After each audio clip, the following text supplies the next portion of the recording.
1998 marks the 100th anniversary of one of the world's best-known products, Pepsi-Cola. Hello, I'm Warner Cronkite. To celebrate the occasion and honor the history and spirit of this truly unique company, we bring you the Pepsi-Cola story. The Pepsi-Cola story begins in the year 1898 at the counter of a soda fountain in New Bern, North Carolina.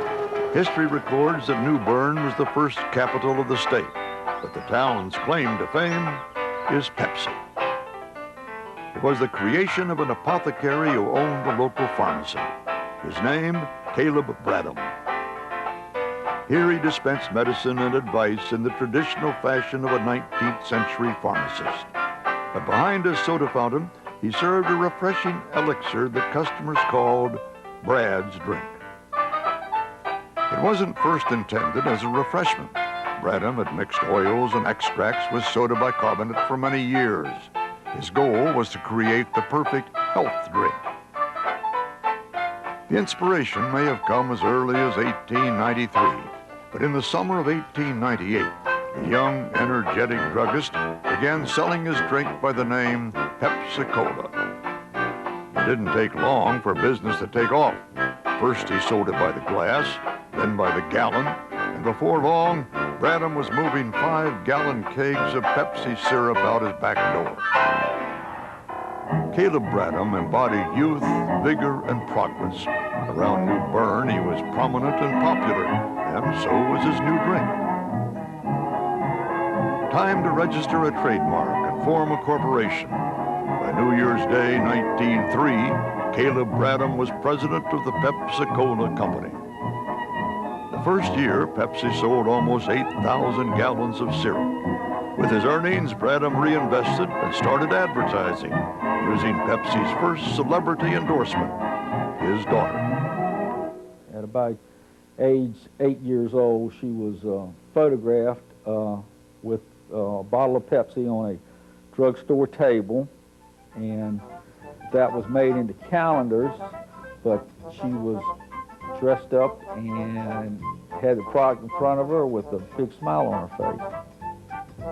Mary Bradham became well known as the Pepsi Girl, and she did her job well.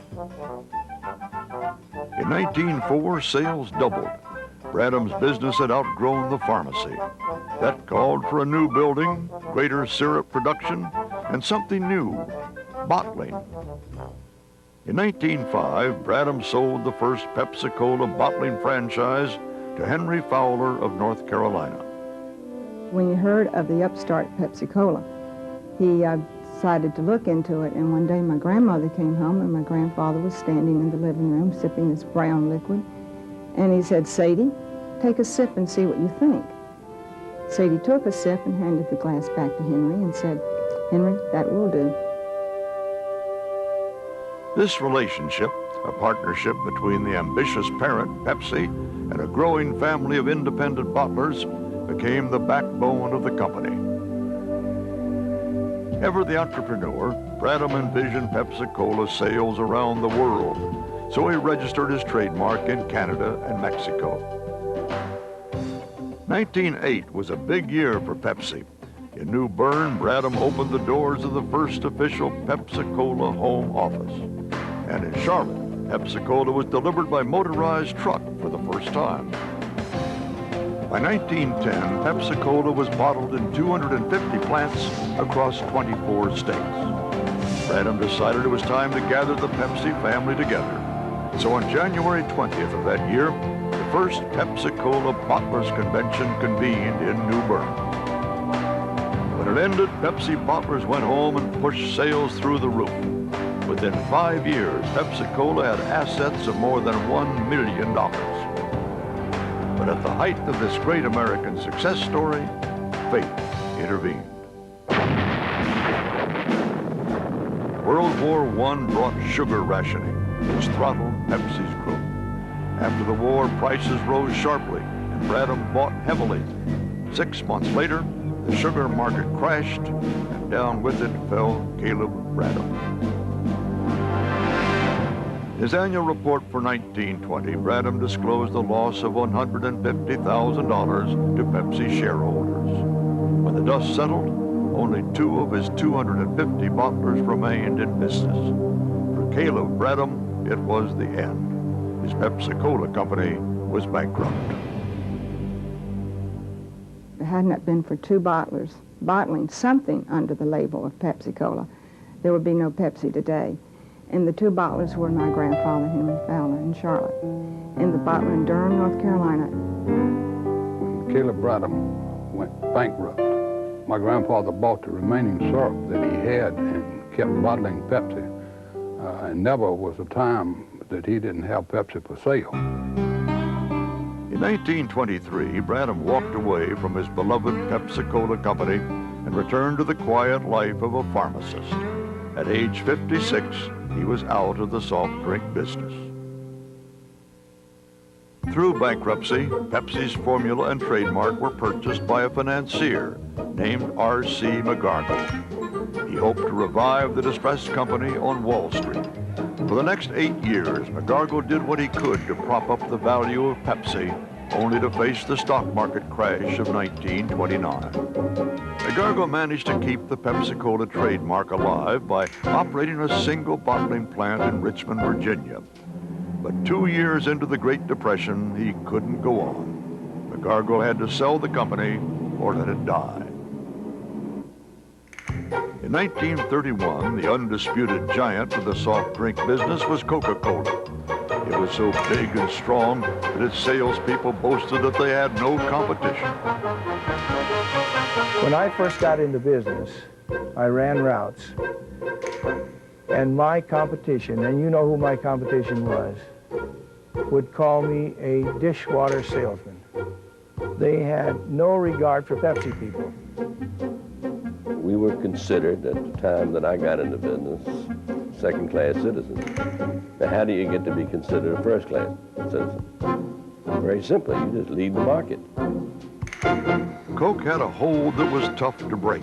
They controlled the leading soft drink trademark, which included the word cola. A customer who took umbrage at the Coca-Cola dominance was the Loft Candy Company, owner of 1,400 soda fountains across America. Loft's president was a man named Charles Guth, and he was tired of buying syrup at the retail price from what he considered an inflexible Coca-Cola company. So Guth decided to buy another brand, and he thought of Pepsi. When Guth inquired about buying Pepsi-Cola syrup in 1931, R.C. McGargle sold him the whole company. With great satisfaction, Guth booted Coke out of the entire Loft chain and introduced Pepsi-Cola. Guth faced the same problems that had confounded his predecessors. Chief among them, the cost of bottles. Guth found a solution: used beer bottles.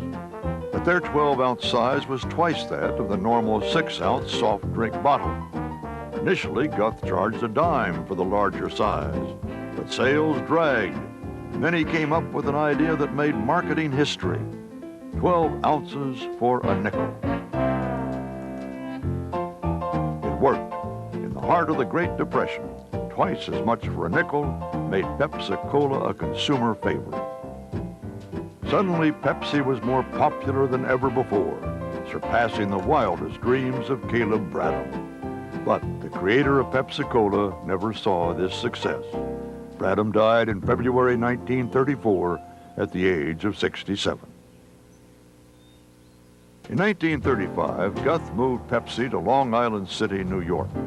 There he built an enormous full-service bottling plant on the East River. Atop the massive new factory, he put up a huge marquee. There was no mistaking it. Guth made Pepsi-Cola a prized trademark. It's one of the great trademarks of the world. You can't put a value on it. It's so valuable. For 8 years, Charles Guth did great things for Pepsi-Cola, but he did it with the cash and resources of the Loft Candy Company. So in 1936, Loft sued Guth for ownership of Pepsi. It was a contentious action lasting 5 years and included a vicious internal proxy fight for control of both companies. In the end, Loft beat Guth because Pepsi-Cola had grown larger than any single person. It had assumed a life of its own.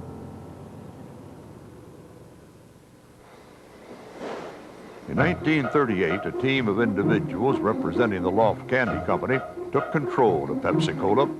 Installed at the top was a man who had expertise in securities on Wall Street, but none in soda pop on Main Street. His name was Walter Mack.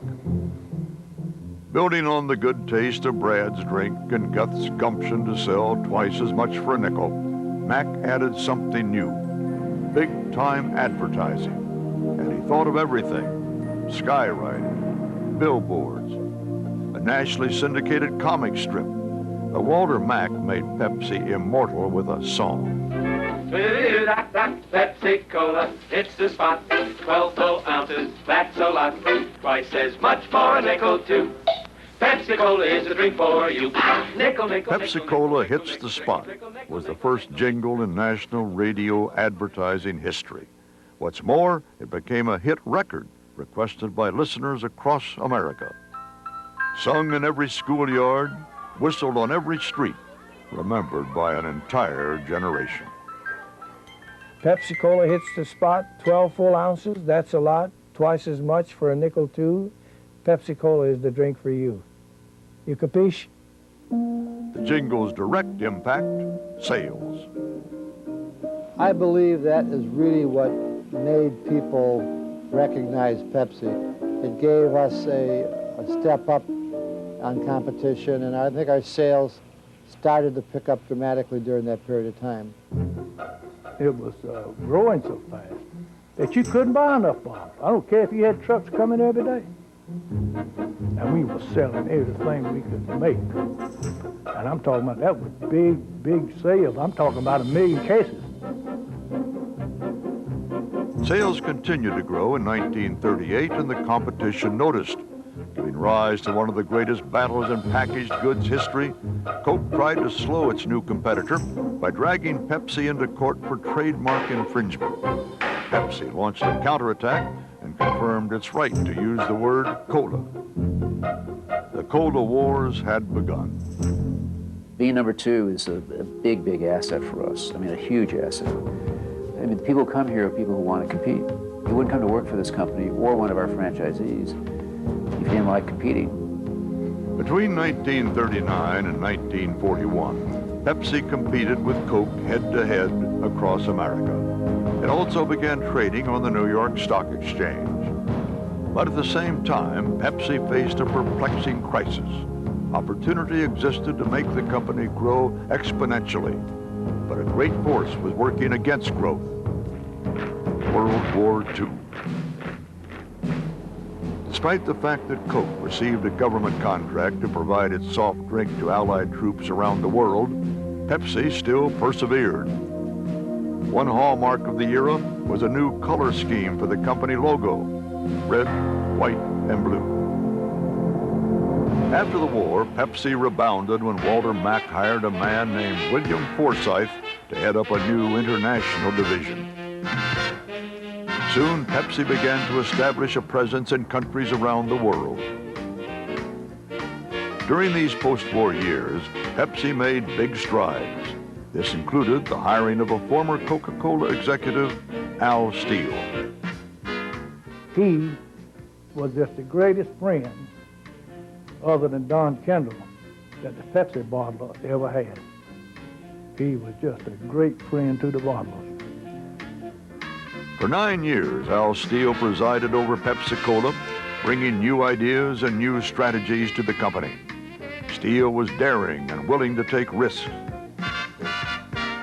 Steele introduced a new logo, a new slogan, and something else: glamour. He moved the company headquarters to an elegant address, 500 Park Avenue in New York City, and he featured haute couture in advertising. Pepsi was considered the drink that you drank in the kitchen. You didn't serve it to your friends. And what they were saying is, we're bringing Pepsi out of the kitchen into the living room. To physically upgrade the product's image, Steele unveiled a new bottle design, the swirl bottle. making Pepsi the most elegantly packaged soda of the day. But the most glamorous thing Al Steele did was bring his wife into the Pepsi family. Nobody in the world was more glamorous than Mrs. Steele. Her name was known around the world, Joan Crawford, Siren of the Silver Screen. Joan Crawford really came along at a wonderful time for Pepsi, because it was at that moment when Pepsi had to shake this twice as much for a nickel two image. She was a great asset, in my opinion. Some people might not say that, but I thought she was a great asset because she gave us a touch of class, and that's what we needed. During Al Steele's watch, glamour translated into record Pepsi sales. By 1959, he had the company poised for greater success. And then suddenly, he died. It was a great shock to the Pepsi family. During this transitional period, a new leader emerged, a man who rose through the company ranks from syrup salesman to president. I started at $400 a month. Worked in a plant in New Rochelle, and worked in route trucks, and worked in the plant. Then went into syrup sales and went from there on. So far as I'm concerned, Pepsi-Cola and Don Kendall's all the same thing, and if it hadn't been for Don Kendall, I don't think any of us would have lasted. Don Kendall was the man who brought Pepsi into the world spotlight. It happened in Moscow, 1959, at the U.S.-Soviet exhibition. It was history's backdrop to the famous kitchen debate between Richard Nixon and Nikita Khrushchev. Pepsi had a kiosk at the exhibition, and at Kendall's urging, Nixon brought Khrushchev to the booth to have a soft drink. It was the most publicized sip of Pepsi ever tasted. He immediately started handing them out to everybody, and our advertising at the time was be sociable, have a Pepsi. And so there were pictures of Khrushchev and Nixon and shown all around the world with Khrushchev drinking Pepsi, where the headline was "Khrushchev learns to be sociable." As the world changed, Pepsi recognized its opportunity. There was a whole new generation of post-war consumers, the baby boomers. Come alive, come alive. You're in the Pepsi generation. We're lucky to name and claim a whole generation as our own, and that was the Pepsi generation. Nobody had invented the phrase baby boomers to that point, and we became the way to refer to the baby boomers. We became part of the lexicon. By identifying with baby boomers, Pepsi appealed to youth and to the young at heart, no matter what age. It was a brilliant campaign, but it was more. It was a new birth of Pepsi. To increase total market share, the company added new beverages to the product line. One new drink was Mountain Dew. The Pepsi-Cola company bought the Mountain Dew trademark for $2 million back in the 60s. And the slogan in those days was, "It'll tickle your innards." Yahoo! Mountain Dew! And that's what they used to do. That was how Mountain Dew got started in the Pepsi family. Another expansion of the product line was Diet Cola. Pepsi couldn't afford to market a separate diet brand, so it took a bold leap. Pepsi created a diet soda and gave it the name of the trademark, Diet Pepsi. This was the soft drink industry's first line extension, and it became a sensation. And from the time that we came up with the idea of launching Diet Pepsi, we had it nationally within 1 year. I knew we had a winner. In 1965, Pepsi made a bigger move. I met Herman May at a supermarket meeting, and we started conversations. There was nobody else involved, and we had no lawyers, we had no financial Wall Street people. It was just the two of us. The merger of Pepsi-Cola and Frito-Lay was sealed not by lawyers, but with a handshake. The result was the creation of a new company, PepsiCo, with combined sales of $500 million.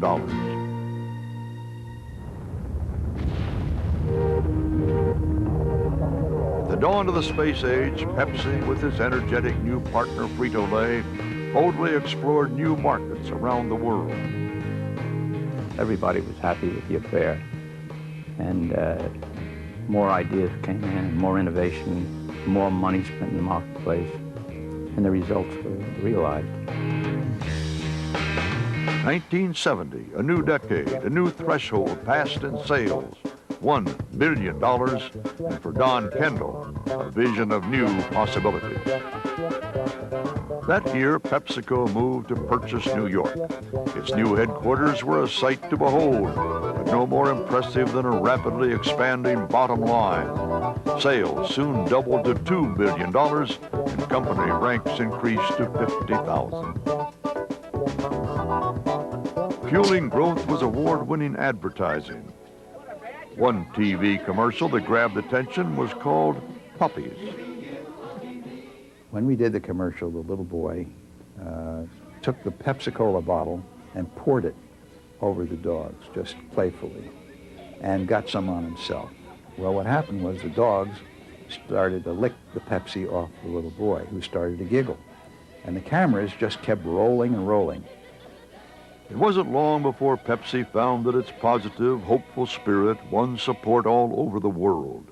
Plants were opening in Mexico, Argentina, Scotland, the Philippines, and even behind the Iron Curtain. In Saudi Arabia, 40 years have given Pepsi-Cola a very strong equity. And the Saudi consumer is very loyal to what he has been used to in the past, and I'm sure he will continue. Pepsi is so extensive throughout the country. It's part of Thai lifestyle. The proudest moment of my life is when I was given the opportunity and responsibility to further build the Pepsi leadership market in Thailand.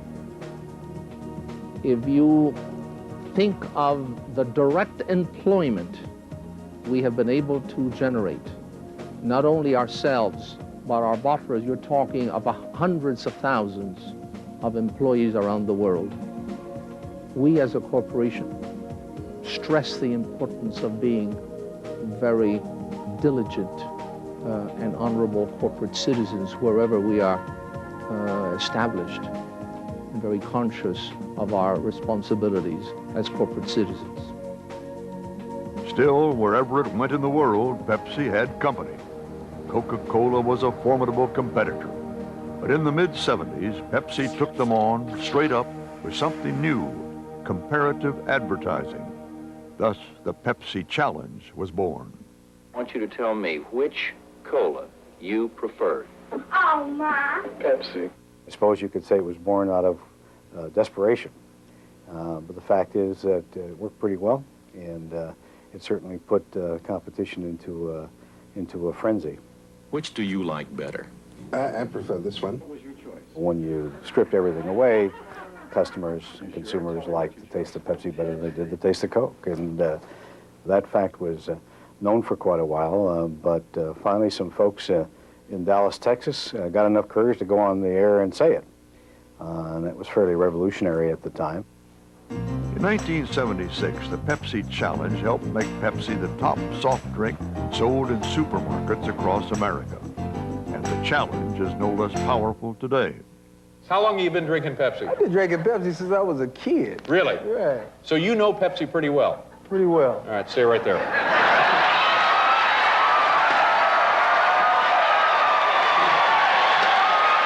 Oh, you gonna put me on the taste test? It's either A or B. Let's go with B. All right, B is the Pepsi. Here we go, Anton. How much is this contract worth? I don't know.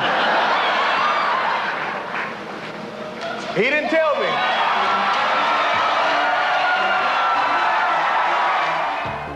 By 1982, sales had soared to $7 billion, and Pepsi had found a new market in one of the oldest countries in the world, China.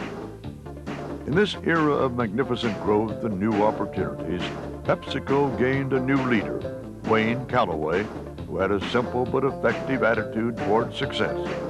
He said, "If it ain't broke, fix it anyway."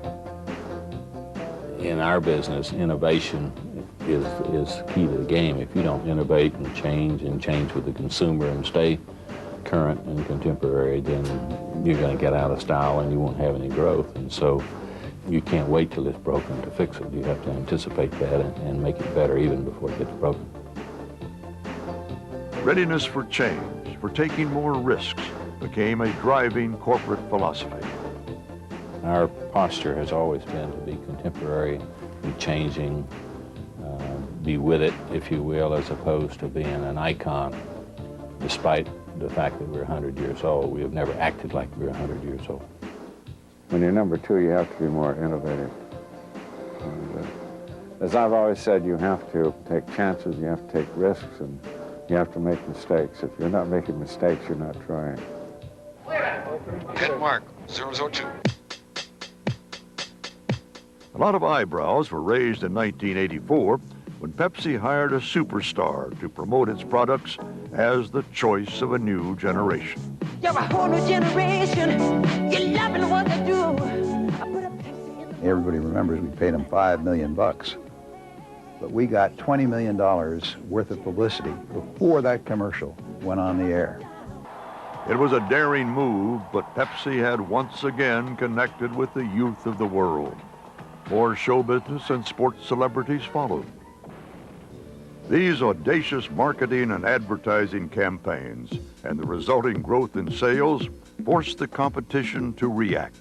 But what Coca-Cola did was stunning. They changed their formula. Consumers flatly rejected New Coke. It was a telling development in the great Cola Wars. The Cola Wars are all about competition, okay? And maybe, in a sense, competition at its best. There's nothing that has served to make the Pepsi-Cola company as successful as it has become, more so than the Coca-Cola company. And simply because you can't be great if you don't have a great competitor. This spirit of competition led Pepsi into new places, new packages, and new products. In 1989, PepsiCo sales reached a new high, more than $15 billion. In 150 countries from the United States and Mexico to Russia and China, Pepsi had spanned the globe. And it was in space, too, on America's space shuttle and on the Russian space station, Mir. And from the nickel-nickel jingle of the 1930s to the girls in the 90s, Pepsi had also spanned the generations, keeping itself fresh, alive, and literally in tune with the consumers. Then fate struck a blow, a genuine crisis. A syringe was discovered in a can of Diet Pepsi. It was a disaster. Our whole trademark was at risk for 4 or 5 days, and it was on the evening news every night. The Food and Drug Administration today issued a warning about Diet Pepsi. Adversity inspired action, and justice and Pepsi-Cola won out. What began as a consumer scare 8 days ago may now be ending as a hoax. To see the organization kind of get aligned around kind of beating this, to see everybody kind of rally around that and come out of that, it just, I saw the system really humming, was dealing with that crisis, and it was very, very rewarding. This was the kind of teamwork that made Pepsi a leader in the beverage industry. It is a spirit that's growing in the 1990s as Pepsi people work together to meet the ever-changing preferences of consumers who demand convenience, value, and variety. During this decade, Pepsi became a total beverage company with teas, juices, sport drinks, bottled water, and coffee drinks in the product line. These innovations were driven by the consumer, carried out by the company's dedicated network of bottlers. There's something about a Pepsi bottler that is special. It's a closeness that's hard for me to put in words. It's almost like we're all related. Our relationship with the Pepsi-Cola company has been very good. We've had our differences, and that's just normal. They've never welched on a deal. They've always lived up to the commitments, and overall, our relationship couldn't be better. Well, hell, I think the next 100 years is going to be the exciting 100 years. I hope to be around. Today, after a century in business, the Pepsi spirit endures because the company remains young and committed to change. It's this willingness to work hard and take risks and the courage to persevere that best define the history and the future of Pepsi. I couldn't be more confident about the future of Pepsi-Cola. I feel nothing but a great sense of confidence, a great sense of excitement, a great sense of passion about what we can do with Pepsi in this next century. That's why you have a 100-year-old trademark that is really no older than it was the day it was born.